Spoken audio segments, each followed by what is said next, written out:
नमस्कार. रामकृष्ण हरी. वेळ तुमची, साथ आमची, कमी खर्चाची, शेती फायद्याची.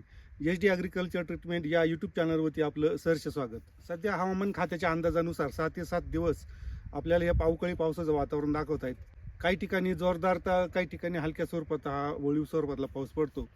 ज्या ठिकाणी पाऊस होतो चांगल्या प्रकारे त्या ठिकाणी दुसऱ्या दिवशी सकाळी धुके आणि दव आपल्याला मोठ्या प्रमाणामध्ये त्या भागामध्ये आपल्याला बघायला मिळते. कोरड्या व दमट वातावरणामध्ये अचानक जर ढग तयार झाली त्या ठिकाणी अवकाळी किंवा वळीव स्वरूपातला पाऊस पडतो. त्या ठिकाणी त्या तापमानामध्ये दिवसा बाष्प असते आणि आकाश रात्रीचे निरभ्र असल्यामुळे त्याच्यात जमिनीने जे ग्रहण केलेली उष्णता आहे ती रात्रीच्या वेळी मोठ्या प्रमाणामध्ये उत्सर्जित केली जाते. परिणामी आपल्याला पहाटेपासून धुकं दव हे मोठ्या प्रमाणामध्ये आपल्याला बघायला मिळते. हेच दव आणि हेच धुके आपल्या पिकांसाठी सर्वात घातक असतं.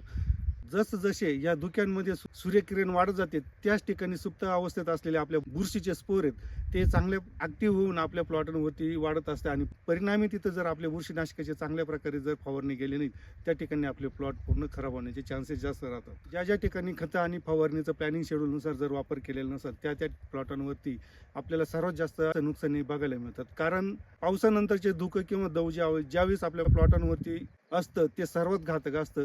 जर तिथं प्रिव्हेंटिव्ह स्वरूपामध्ये किंवा त्या धुक्यामध्ये जर उत्तम प्रकारे जर नियोजन केलं नाही तर आपला प्लॉट लवकर रोगाला बळी पडतो. तिथे जाणतो असेल, लवकर येणार करपा असेल, उशिरा येणार करपा असेल. त्याचबरोबर फळ क्रॅकिंगची समस्या पण या धुक्यामध्ये सर्वात जास्त येत असते.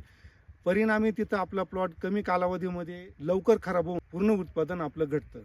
आता टोमॅटो पिकामध्ये जे शेतकरी क्वालिटी म्हणून जर लागवड करत असाल आणि त्या माध्यमातून जर त्या प्लॉटवरती पूर्ण प्लॅनिंग शेड्यूल वापरत असाल, आपला प्लॉट चांगला ठेवत असेल, दर्जेदार माल आपला मार्केटमध्ये नेत असेल, त्या शेतकऱ्यांना अशा वातावरणातील अचानक बदलामुळे कोणत्याही प्रकारे त्रास होत नाही किंवा ते प्लॉट पण सुरक्षित राहतात आणि गरजेपेक्षा जास्त खर्च करण्याची पण गरज पडत नाही. ते फक्त क्वालिटी म्हणून आपल्या प्लॉटांकडे लक्ष असतं. त्याच्यामुळं पूर्ण काळजीपूर्वक काटेकोरपणे ते शेड्यूलचं फॉलोअप करतात. अशा एच.डी. ॲग्रिकल्चर ट्रीटमेंट या शेड्यूलला 100% फॉलो करणाऱ्या शेतकऱ्यांना पहिले धन्यवाद.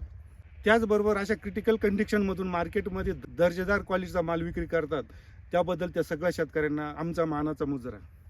आता आपल्या प्लॉटांमध्ये किंवा आपल्या परिसरामध्ये आपल्या वातावरणामध्ये जर आपल्या प्लॉटांवरती धुकं किंवा दव जर मोठ्या प्रमाणात असेल त्या संदर्भामध्ये कशा पद्धतीनं फवारण्या केल्या गेल्या पाहिजेत, कोणत्या फवारण्या जर व्यवस्थित जर केलं तर आपला प्लॉट कसा सुरक्षित राहील त्याकरिता आपण या व्हिडिओच्या माध्यमातून चांगल्या प्रकारे कॉम्बिनेशन असलेलं किंवा प्लॅनिंग शेड्यूल कसं असलं पाहिजे किंवा प्लॅनिंग शेड्यूलचा चांगल्या प्रकारे वापर करून आपला प्लॉट सुरक्षित करण्यासाठी आपण हा प्रयत्न करणार आहोत.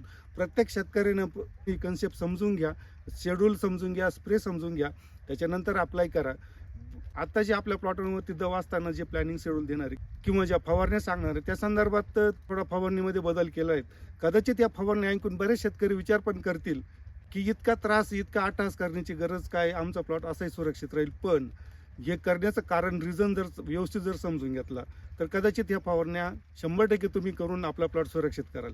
या फवारण्यांचा बदल फक्त आपल्याला काही कालावधीपुरता करायचा आहे किंवा ज्या वेळेस आपल्याला धुकं किंवा दव जाणवेल त्यावेळेस या फवारण्या जर प्रॉपर जर झाल्या तर आपला प्लॉट धुक्यात येणाऱ्या रोगांपासून सुरक्षित राहणार आहे.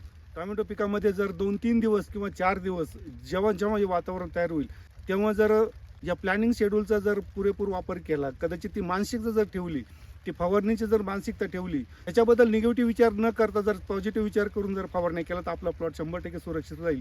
कारण क्रिटिकल कंडिशनमध्ये चिखलामध्ये ज्यावेळेस फवारणी केले जातात त्यावेळेस रिअल कंडिशन प्रत्येक शेतकऱ्याला माहीत असते. त्याच्यामुळे कदाचित त्याच्यावरती बऱ्याचशा शंका निर्माण होतील किंवा याच्यावरती बरेचसे कमेंट पण येतील. पण त्याचा निगेटिव्ह विचार न करता किंवा निगेटिव्ह कमेंट न करता जर पॉझिटिव्ह विचार करून जर स्प्रे घेतला तर आपला प्लॉट सुरक्षित राहील हे नक्की. सर्वात महत्त्वाचं म्हणजे या फवारणीचं नियोजन ज्या शेतकऱ्यांचं काम बऱ्यापैकी ढिल्लं आहे, म्हणजे थोडक्यात खतांचं फवारणीचं नियोजन जर कमी प्रमाणात असेल, ज्यांचे प्लॉट ॲव्हरेजमध्ये कमी पडत असेल किंवा रोगाला लवकर बळी पडत असेल त्या शेतकऱ्यांनी हे मनावर घेतलं खूप गरजेचं आहे. सध्या टोमॅटोला बाजारभाव चांगला असल्यामुळं आहे तो माल आपल्याला मार्केटमध्ये चांगला नेऊन विक्री कशी चांगली करता येईल किंवा त्याचा आपला फायदा कसा चांगला करून घेता येईल त्या संदर्भातलं किंवा त्या मानसिकतेनं जर फवारण्या जर व्यवस्थित करून घेतल्या तर आपला प्लॉट सुरक्षित राहील. सर्वप्रथम त्या शेतकऱ्यांना आम्ही कळकळीचं सांगणं आहे की फवारणी करताना 100% याचा विचार करा. त्रास थोड्या दिवस किंवा ती मानसिकता तयार करा. आपलं पीक दर्जेदार व्हावं ह्या पद्धतीनं विचार किंवा या विचारशैलीने विचार करा. फक्त आपण आपल्या प्लॉटची काळजी घेणं खूप गरजेची आहे. सर्वप्रथम आपल्याला पहिली फवारणी कोणती करून घ्यायची ते आपण पहिले जाणून घेऊ. ज्यावेळेस आपल्याकडे आदल्या दिवशी जर चांगल्या मोठ्या प्रमाणामध्ये पाऊस झाला, त्याच्यानंतर दुसऱ्या दिवशी पहाटपासून आपल्या प्लॉटमध्ये जर धुकं असेल मोठ्या प्रमाणामध्ये, तर सकाळीच धुकं किंवा दव फिटण्याच्या अगोदर थोडक्यात आपल्या पानांवरती चांगल्या प्रकारे दवाचं पाणी असताना पहिली फवारणी आपल्याला त्या दवाच्या पानामध्ये घ्यायची आहे. त्या ठिकाणी आपल्याला कॉपर घ्यायचे 250 ग्रॅम, M45 घ्यायचे 300 ग्रॅम आणि त्याच्यासोबत आपल्याला घ्यायचे स्ट्रेप्टोसायक्लिन घ्यायचं आपल्याला 18 ग्रॅम. हे 200 लिटर पाण्याला घेऊन आपल्याला त्या प्लॉटवरती चांगल्या प्रकारे फवारणी करून घ्यायची. त्यानंतर ही सकाळची फवारणी 10 वाजता झाल्यानंतर आपल्याला दुसरी फवारणी त्याच दिवशी दुपारी, ज्यावेळेस आपला प्लॉट पूर्ण कोरडा झाला, आपल्या प्लॉटवरती कोणत्याही प्रकारे पाणी साचलेलं नाही किंवा पानांवरती पाणी साचलेलं नसताना, पान पूर्ण कोरडं असताना आपल्याला फवारणी करून घ्यायची. तिथं घ्यायचं आपल्याला ॲक्रोबॅट 200 ग्रॅम, त्याच्यामध्ये पोलिराम घ्यायचं आपल्याला 500 ग्रॅम आणि त्याच्यासोबत आपल्याला कीटकनाशक घ्यायचे चांगलं, त्याच्यामध्ये घ्यायचं प्रोक्लेम ही 60 ग्रॅम. हे 200 लिटर पाण्याला घेऊन चांगल्या प्रकारे फवारणी करायची. ही फवारणी करत असताना चांगल्या प्रकारे कव्हरेज मिळेल. पुन्हा एकदा समजून घ्या, प्रत्येक व्हिडिओच्या माध्यमातून आम्ही ते सांगत असतो की फवारणी कोणती करत असताना चांगल्या प्रकारे कव्हरेज मिळेल या पद्धतीनं फवारणी करून घ्या. आपल्याला उत्तमरित्या याचे रिझल्ट बघायला मिळतील आणि त्याचबरोबर आपला प्लॉट पण सुरक्षित राहील. त्याच्यानंतरची दुसरी फवारणी, या फवारणीच्या साधारण 4 दिवसांनी पूर्ण जर दव असलं, थोडं जरी दव असलं, तर दवामध्ये आपल्याला ती फवारणी करून घ्यायची. तिथं कोमानियल घ्यायचे 500 मिली, त्याच्यामध्ये आपल्याला घ्यायचं M45 250 ग्रॅम. हे 200 लिटर पाण्याला घेऊन दव असताना ही पहिली फवारणी सकाळची करून घ्यायची. त्याच्यानंतर दुपारून आपल्याला जर चांगल्या प्रकारे जर पानं झाड कोरडं झालं किंवा पान पूर्ण कोरडं झालं, त्यावेळेस आपल्या प्लॉटवरती दुसरी फवारणी घ्यायची. तिथं आपल्याला घ्यायचं chelated calcium 200 gram, boron 100 gram, शिवीट तिथं आपल्याला घ्यायचे चांगल्या प्रतीचं 300 मिली आणि त्याच्यामध्ये चांगल्या प्रकारे बुरशीनाशक आपल्याला घ्यायचे रोको हे 200 ग्रॅम. हे 200 लिटर पाण्याला घेऊन कव्हरेज मिळेल या पद्धतीनं आपल्याला फवारणी करून घेणं गरजेची. एकंदर हे प्लॅनिंग शेड्यूल किंवा हे प्लॅनिंग पद्धतीचं जर फवारणी जर आपल्याला दव असताना किंवा धुका असताना जर केली, तर आपल्या प्लॉटांवरती कोणत्याही प्रकारे रोगाचा प्रादुर्भाव होणार नाही आणि नंतर आपल्याला त्या गोष्टीचा पण पश्चाताप होणार नाही की आपण फवारणीमध्ये कमी पडून आपला प्लॉट खराब झाला आहे. त्याच्याकरता थोडी तकलीफ किंवा थोडी मानसिकता जर वाढवली, 100% आपला प्लॉट सुरक्षित राहील.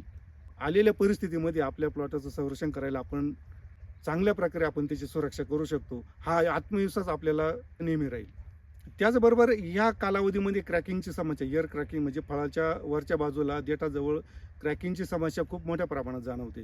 त्याकरिता आपण पुढील व्हिडिओमध्ये त्या संदर्भातली फवारणी असेल किंवा खत व्यवस्थापन असेल, याचं पूर्ण प्लॅनिंग शेड्यूल किंवा प्लॅनिंग नियोजन कसं असलं पाहिजे किंवा कशा पद्धतीवरून याच्यावरती आपण उपाययोजना केली गेली पाहिजेत, त्या संदर्भामध्ये आपण सविस्तर माहिती बघणारच आहोत.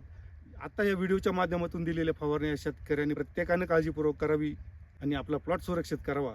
या चॅनलवर जर कोणी नवीन आलं असेल त्यांनी पहिले चॅनलला सबस्क्राईब करा, बेल आयकॉन दाबा, जेणेकरून व्हिडिओच्या माध्यमातून पडलेलं नोटिफिकेशन तुम्हाला पहिले पोचेल आणि आपल्या प्लॉटांसाठी करणाऱ्या उपाययोजना पूर्व तयारीच्या त्या आपल्याला वेळीच मिळेल.